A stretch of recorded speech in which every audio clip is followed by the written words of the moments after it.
Vous êtes la directrice du CIDFF, le Centre d'information sur les droits des femmes et des familles, basé donc à La Roche-sur-Yon. Alors avant d'aborder plein de sujets avec vous, un mot d'abord sur le CIDFF. Comment vous pouvez un petit peu nous résumer, si je puis dire, les missions que vous menez au quotidien? Alors, ce qu'il faut savoir déjà, c'est que nous faisons partie d'un réseau national. Nous sommes 98 CIDFF répartis sur toute la France, avec une fédération nationale et une fédération régionale des Pays de la Loire. Voilà. Fédération régionale en Pays de la Loire, évidemment. Donc, en fait, l'État nous confie 3 grandes missions. De promouvoir et d'œuvrer l'égalité entre les femmes et les hommes, de favoriser l'autonomie des femmes dans les différentes sphères de la vie et de lutter contre les discriminations et les violences sexistes sexuelles. Pour ce faire, on a 3 grands services au sein du CIDFF Vendée, qu'on va retrouver dans tous les CIDFF de France. Le service d'accès aux droits, donc... j'ai des collègues, donc 2 collègues juristes qui informent aussi bien les hommes que les femmes sur leurs droits, plus spécifiquement tout ce qui va toucher le droit de la famille, mais aussi le droit du travail, le droit des aidants et un peu plus spécifiquement l'accompagnement des victimes de violences.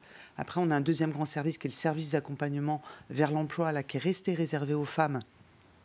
Donc là, j'ai 2 collègues aussi conseillers emploi qui vont accompagner les femmes vers l'emploi, la formation ou la création d'entreprise.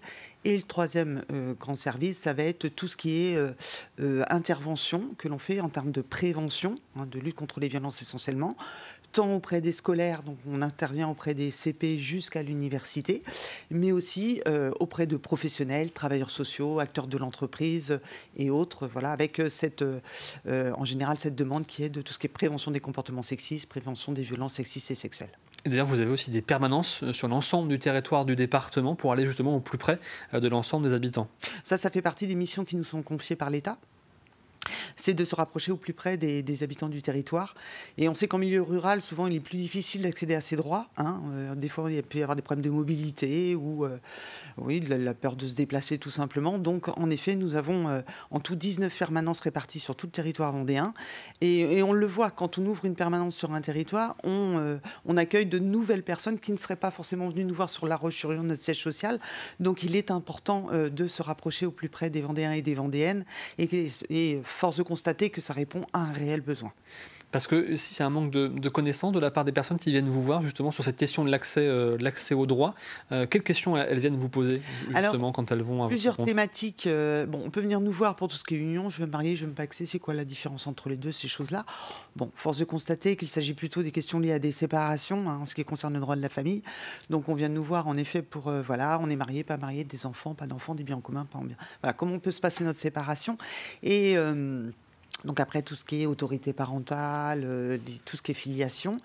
Les gens viennent nous voir en général pour prendre de l'information, parce qu'après, évidemment, ils iront vers un avocat si la procédure nécessite un avocat.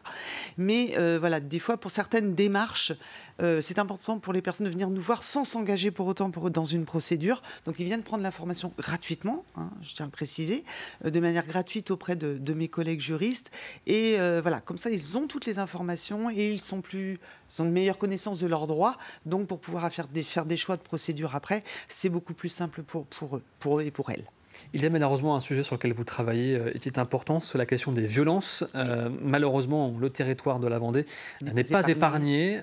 Justement, sur cette année 2025, est-ce que vous avez déjà, en tout cas sur ces 2 dernières années, une idée de où se situe la Vendée par rapport aux autres départements sur cette question des violences, notamment au sein du couple? Oui, je n'ai pas les chiffres des autres départements en tête, mais malheureusement, on n'est pas épargné. On a les chiffres que beaucoup d'autres départements connaissent. Alors, c'est vrai qu'on voit bien que quand il y a des départements avec des grosses métropole, évidemment, les chiffres, parce qu'il y a plus d'habitants, donc les chiffres sont plus conséquents. Donc la comparaison n'est pas forcément facile dans le sens où en Vendée, on n'a pas de très grosses villes. Donc si ça peut nous épargner ça, c'est déjà bien. Mais malheureusement, on est touché aussi par les féminicides. Depuis 3 ans, la Vendée, malheureusement, a connu des féminicides. Donc on est loin d'être épargné de tout cela. Et force de constater que nous, les chiffres en termes d'accueil de victimes de violences ne cessent d'augmenter tous les ans. Alors, on va aussi aborder une autre thématique sur laquelle vous travaillez, c'est la question aussi de l'emploi et de la création d'entreprises, puisque vous aidez aussi les femmes qui souhaitent créer leur entreprise, créer leur activité. Tout à fait. Donc j'ai 2 collègues conseillers emploi qui accompagnent les femmes vers l'emploi, la formation, la création d'entreprises. pour dissocier un peu cet accompagnement d'autres accompagnements qu'on pourrait connaître de France Travail ou d'autres prestataires, l'avantage que l'on a, c'est qu'on peut accompagner les femmes le temps nécessaire. Ça peut durer 6 mois, 1 an, 18 mois. Il n'y a pas de fin définie et on n'a pas d'obligation de résultat. Donc, on peut vraiment prendre le temps avec ces femmes de travailler sur l'articulation des temps parce qu'on constate qu'on a beaucoup de femmes en situation de monoparentalité. Donc, l'organisation avec les enfants, c'est pas toujours simple quand je veux rechercher un travail, mais il faut... Donc, on travaille tout ça avec elles, la confiance en soi. Parce qu'on constate aussi que la moitié des femmes accompagnées par notre service emploi est ou a été victime de violences. Donc ça, c'est un critère à prendre en compte aussi, de fait, dans l'accompagnement, parce que ce sont forcément des femmes qui sont plus fragiles, qui manquent de confiance en elles en général. Donc mes collègues conseillers emploi ont tout cet aspect-là à travailler avec elles pour les amener à une autonomie.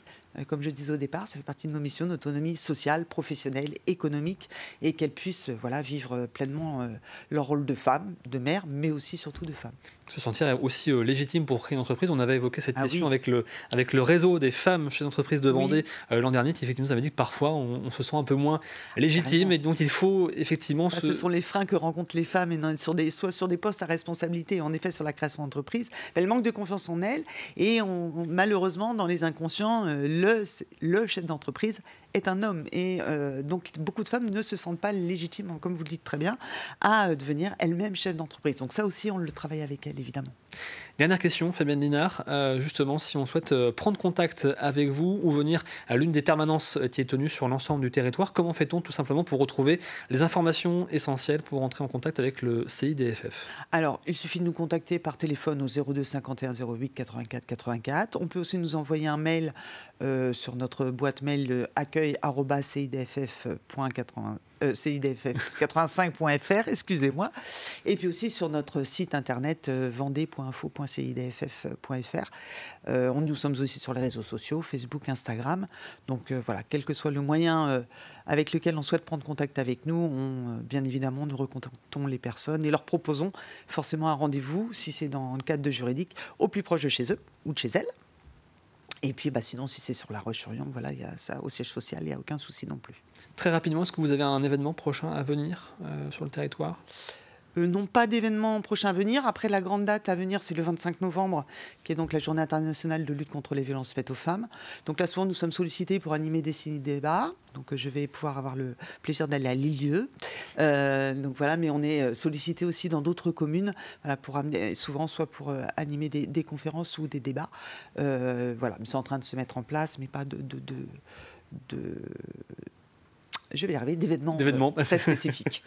Merci beaucoup, Fabienne Linard, d'avoir été avec nous ce matin, directrice, donc, je le rappelle, du Centre d'information sur les droits des femmes et des familles.